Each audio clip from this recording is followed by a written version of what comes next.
Those are the visuals there on your screen. And as our political editor, Maria Shakil those are the visuals there of Zelensky, who has landed in Hiroshima, Ukrainian PM. And in fact, it is one of the major areas of discussion at the G7 this year, that ongoing war between Russia and Ukraine, the sort of fallout that the countries have seen. And there you go, Zelensky making his way out from the airport, going across to my colleague Abhishek Jha.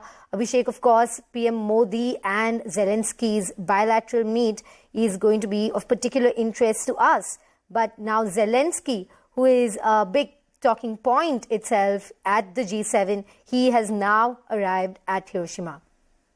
Of course, this was one of the much-awaited arrival at Hiroshima during this G7 meeting, because of the current global context. Europe, the way it has supported Ukraine in this war against Russia, and the way G7's agenda has been focused on Russia-Ukraine war, bringing more support and solidarity to Ukraine, supporting Ukraine with more financial and military strength. And then also discussing the global implications of the current ongoing war between Russia and Ukraine, which has resulted in higher economic, problems and higher cost of living, inflationary pressure, fuel shortage, food shortage, and other aspects of it. So clearly, Ukraine has been one of the key agenda of G7 leaders. And earlier, it was believed that Zelensky would be participating in that meeting online, but now, finally, Zelensky, after having met world leaders at Arab League meeting in Jeddah, has reached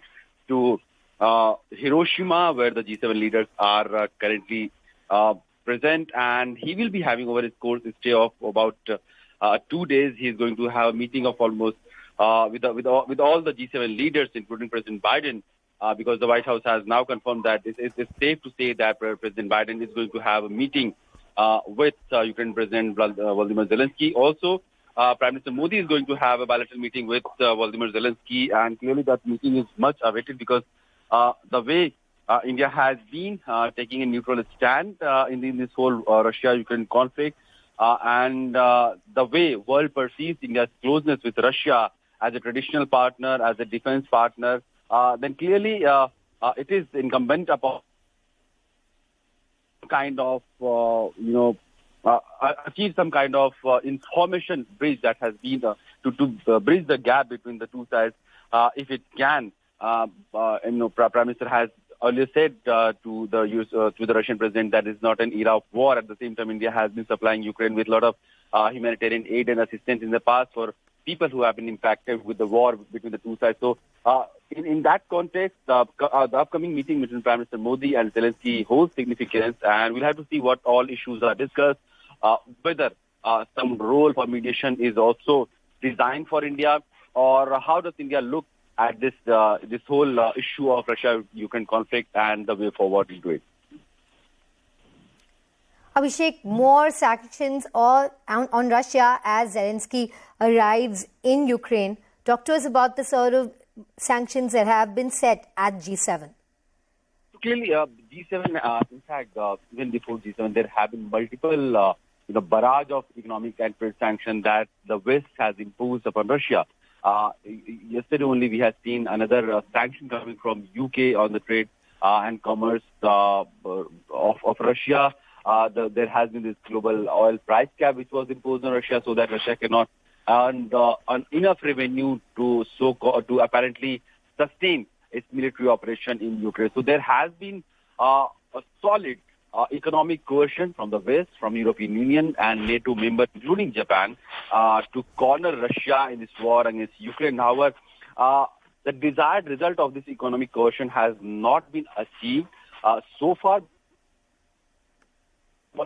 Giving away this war or surrendering or in any way, pulling back from this war. In fact, the recent days we have seen the war only getting fiercer, and both sides are fighting with utmost ferocity in towns like Bakhmut, and then there are Russian missiles barrage falling upon various cities in Ukraine. So clearly, while the war is not ending anytime soon, the sanctions that the West is trying to impose in thinking that it will somehow put pressure on Russia, its economy and its revenue, and Russia will have to come to the negotiating table. It's something that is desirous to achieve, but so far it hasn't been able to achieve that goal through economic sanctions upon Russia. In fact, Russia has found new partners.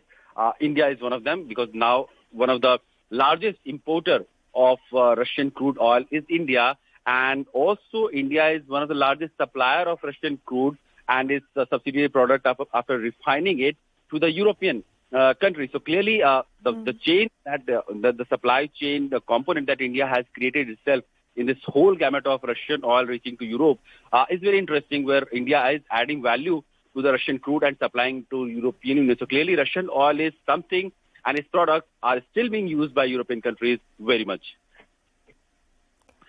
Being used by European countries, but at the same time, EU keeps calling out India for not participating in those Russia sanctions, Abhishek. And now, with all these leaders present there, more pressure on India. On one hand, we were happy that this meeting was, the G7 summit was expected to reign in China.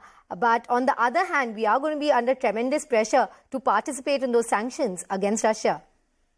In fact, India has been able to steer clear of this controversy and the pressure that West started to build upon in the initial days of war, where India did not condemn Russian action in Ukraine as per the wishes of West, or India did not stop buying crude from Russia. And that was kind of very, something that didn't go down well with the West. But because of India's current geopolitical strength and its geo-economic prowess, West cannot ignore the fact that India has its own 1.4 billion people also to feed upon and to look after. So clearly, what India is trying to do in terms of buying crude oil from Russia is to sustain the high rate of growth that India has achieved in the last few years, and it cannot compromise on that high rate of growth. It has a lot of millions of people to bring, above poverty line. It has, to maintain the high GDP growth rate. So to have that, it needs a continuous supply of energy and cheaper energy at best. So West did understand this fact, but they understood this fact after a few months from the start of the war. But now we have seen even the Ukrainian side is willing to engage with India. Recently, Ukraine's deputy foreign minister was in India, trying to call India, trying to term India as a Vishwaguru and some big country which has a good relationship with Russia and can bring some sort of peace or negotiation or diplomatic, break in this whole crisis. So now the West has understood the importance of India, not only with Russia, but also if you talk about South China Sea or the problems that the West bloc is facing with the economic and strategic rise of China.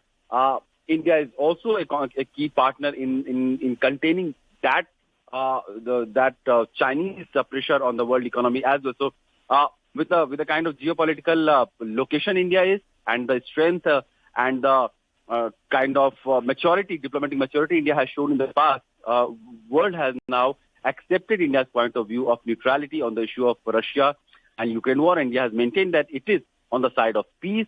It has called for cessation of all hostilities, and both the sides to come on the discussion table and find a peaceful way to this conflict.